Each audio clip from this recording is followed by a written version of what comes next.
Hello, welcome to the course, High Growth Entrepreneurship, Unleashing the Silicon Valley. Well, having such a high goal in this course makes me somehow nervous also, but at the same time, very excited to have interaction with you.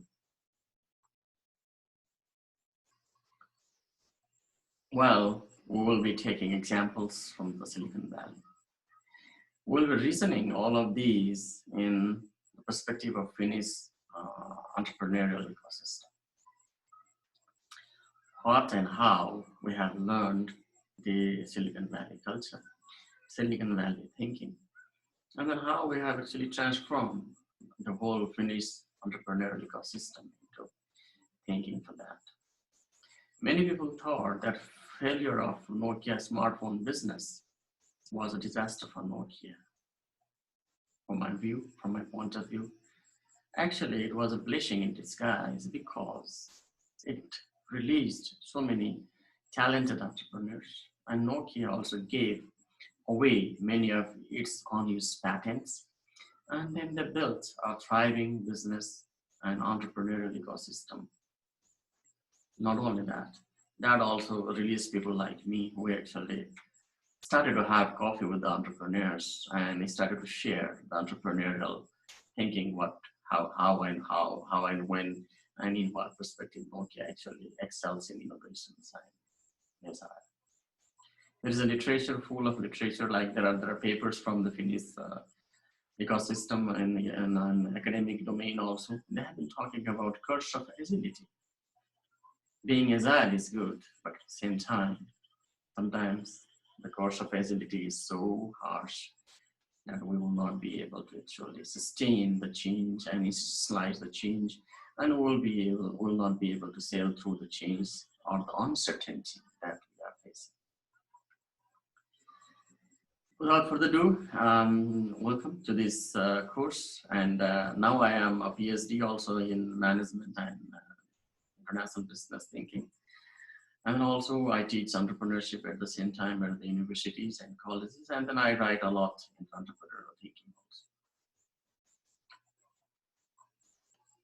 And I built my entrepreneurial exposure inside Nokia for half a decade, more than half a decade, and then also later almost another half a decade in Finnish entrepreneurial ecosystem, mentoring and guiding entrepreneurs into high growth businesses. So I'll be using theories and then practices. I'll be balancing both so that you will not have only one shot, one place, non-generalizable thinking, but you will be having more ideas how you can actually generalize and practice this thinking based on the theory or proven models actually practiced in multiple places. So let me start with some of the slideshow because it will be easier for students to actually interact with that because it is monotonous to just look at me. So we'll get back to the slideshow and then start thinking about how this courses has been designed. Somehow my pictures will be going on the corner. And let's see, hopefully it does not bother you because you will be watching the slides. So let's start with the fundamentals of entrepreneurship. Well, in this lecture, I'm being very brief and defining the entrepreneurship from the literature perspective. But I will be challenging you to depart from this thinking and then get to the practitioner's perspective. You have to understand this. Without this, you will have a disconnect. For what I'm trying to reason with you from the start is that you need to get out of this thinking at some point after understanding this. Yes, business plan is good, everything is good, you have to do it. It gives you clarity, it gives you meaning, understanding, but it is not the Bible that you have to stick with. And why me? I have already said that in the starting opening lecture also. Over a decade with Nokia Global and Finnish startup ecosystem, PhD in business and economics, and I have published in academic journals also, and I teach courses in university level. And I mentor high growth entrepreneurs. I did that in the past and I still communicate with them. And I reason all of these models with them. And what are the fallacies I know? What are the problems in Finnish ecosystem I know? And what are the challenges or the learnings we can give back to the Silicon Valley ecosystem? Those are the ideas I'll be actually going through and helping you to actually build this understanding. Now, in this one, or this first unit, I'll be talking mainly on introduction. So, what is the nature and development of entrepreneurship, and what is the entrepreneurial process? Please remember, this is the theory part, and we will be modifying all of this theory based on our experiences and context and our situation. Ethics and responsibilities of entrepreneurs, role of entrepreneurship in economics and promoting entrepreneurship in many countries like Nepal, because originally I'm from Nepal. While I'm actually using this perspective from Finnish ecosystem and Silicon Valley perspectives, I'm linking Nepal as a case where developing country or any country like in fragile economic condition or constant transformation and change, can they actually make sense of this thing and then get out of the economic trap and get out of the situations where they are actually having challenges to feed each other and then have a healthy business ecosystem. Any entrepreneur you know? Let's start with that question. What comes to your mind when I ask this question? Any entrepreneur you know? Think about it. What comes to your mind? For me, it rings like Mark Zuckerberg, Steve Jobs, Bill Gates, and from the Indian subcontinent, there are so many others. But Dhirubhai Ambani stands out in my mind because he became the biggest contributor into the industrial ecosystem of India, despite not having any formal education. Any local entrepreneur you know in your business part, your business world, or your area, that would be something you have to reason with and then understand their stories, understand their theories, understand their understanding, thinking, strategic thinking, planning models, experimentation models, learning models. We have to be very vigilant to understand from these successful people. So having said that, your context is totally new. It is unique to you. So you have to be able to test and use all of these models, but anchoring on your vision, anchoring on your product idea, the vision, the idea is yours. You have to listen to the models, you have to listen to the customer, but without getting out of the vision. This is the kind of navigating window. You will navigate, but anchor on your vision. The definition comes from French language entrepreneur, which means to begin something or undertake. Which means to begin something or undertake. Can be defined as an individual who takes risk and starts something new. It has been used in various views, like it is a risk. This is an entrepreneur is a risk bearer. It's an organizer or combiner of factors of production to produce a socially viable product.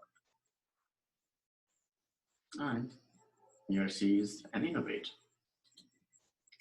And these are the traits. Now, if you look into this, not these slides, the previous slide, Mark Zuckerberg, Steve Jobs, Bill Gates, or Dhirubhai Ambani, or others, you will see majority of these traits are there.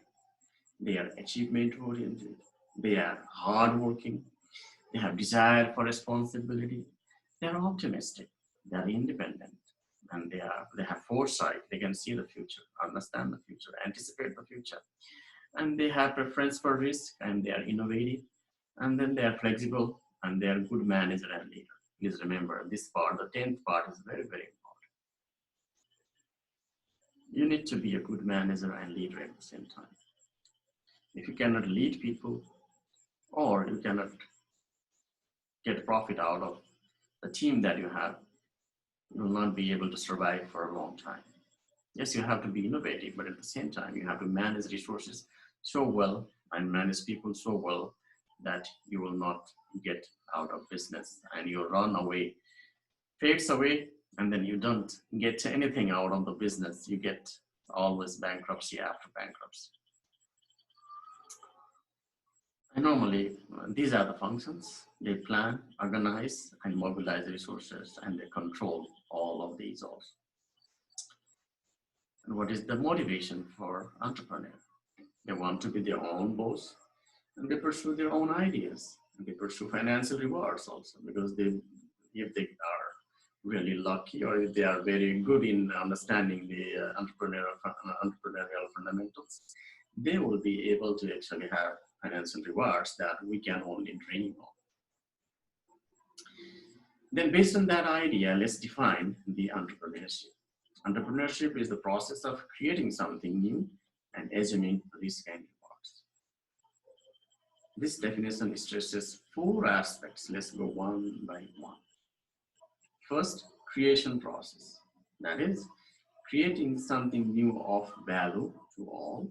Second, it requires devotion of necessary time and effort. Without that, it is not possible. And it assumes that there is a risk like financial, psychological, and social risk involved into that. And there is assumption of rewards. That's independence, personal satisfaction, monetary, all rewards are. So this is the entrepreneurship theory. These are the dichotomies. Think about it. What is an entrepreneur and what is the entrepreneurship? Where entrepreneur is an individual, entrepreneurship is a process. Similarly, there are other ideas like entrepreneur is a visionary, but entrepreneurship is all about vision. I said that in previous slide. Without anchoring into your vision, if you just listen to others only and do not reason with your idea that whether it is fitting to your canvas or not, then you are in the wrong path. So like entrepreneur is a leader, similarly other factors you can look into these, and then entrepreneurship is actually a leadership. So it is something that you can think from all of these perspectives. So understanding whole management thinking, strategy thinking is also important. It is not only understanding how to make a product.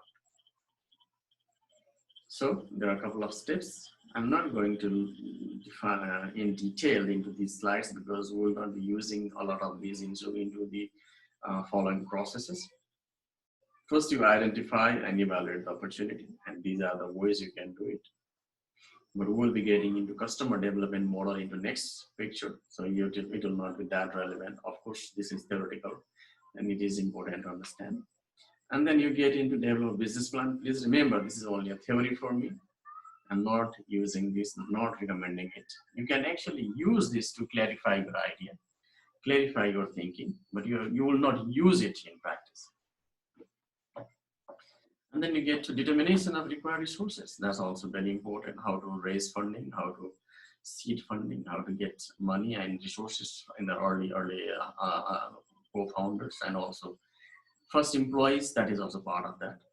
And you have management of resulting enterprise, and that involves all sorts of structuring and building the company and everything. And then, of course, you cannot leave your ethics and responsibilities to the society.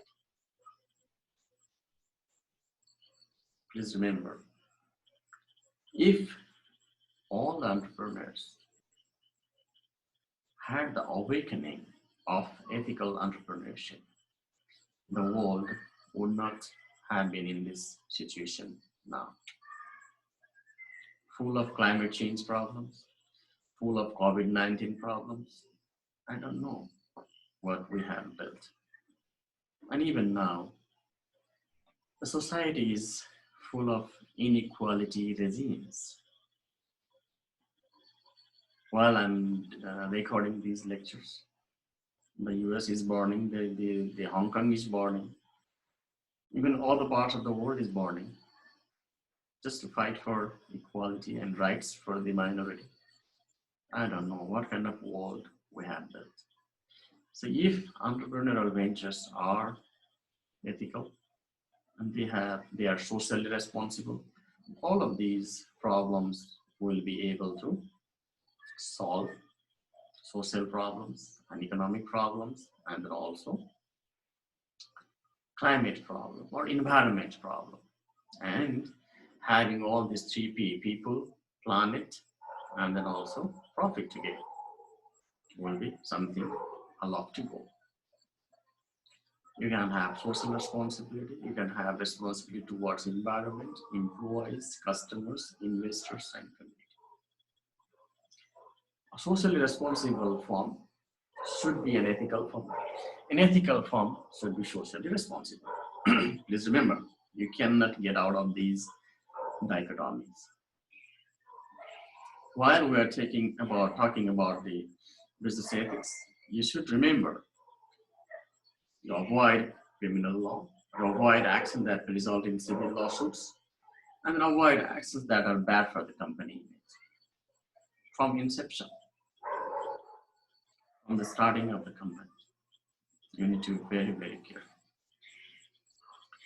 And there are various areas where an entrepreneur can contribute for economic development. Like, for example, we talked about Nepal. Like, Nepal is actually now crying for help from foreign direct investment. The same goes even in the developed countries now. They need foreign direct investment, capital formation, employment creation, increased productivity, balanced development, export development, industrialization, increasing gross national product and per capita income. All of these are very, very important. So it's like not only thinking about in your narrow scope of your profit making, you are on a grand level, you are contributing to the entrepreneurial ecosystem, entrepreneurial culture that will actually drive the success of the country that you decide, the world that you live. It will be a better place in the future. So having said that, that is theoretical perspective and a bigger picture. I just presented the traditional concept of entrepreneurship. We should not forget that. We should build further from there. And for high growth entrepreneurship, we go deeper into Steve Blank's customer development model in the next lecture. Please join the next lecture to understand how Silicon Valley innovates and invents. Stay tuned, and I look forward to seeing you then. Hopefully you enjoyed this, and I will just close this with a note in a summary what we have understood. We defined the entrepreneur, we defined the entrepreneurship. With the disclaimer, we talked about the entrepreneurial process, and then we link that with the ethical and social and environmental responsibility, bigger picture, and nation building and nation development. Hopefully that was a big picture that helped you to understand what it is all about. And then later, when you get into the next phase of practice level and Silicon Valley practices, we'll be getting into lecture 2. Stay tuned. Please join as and when you can and continue with the flow. Okay, thank you for joining.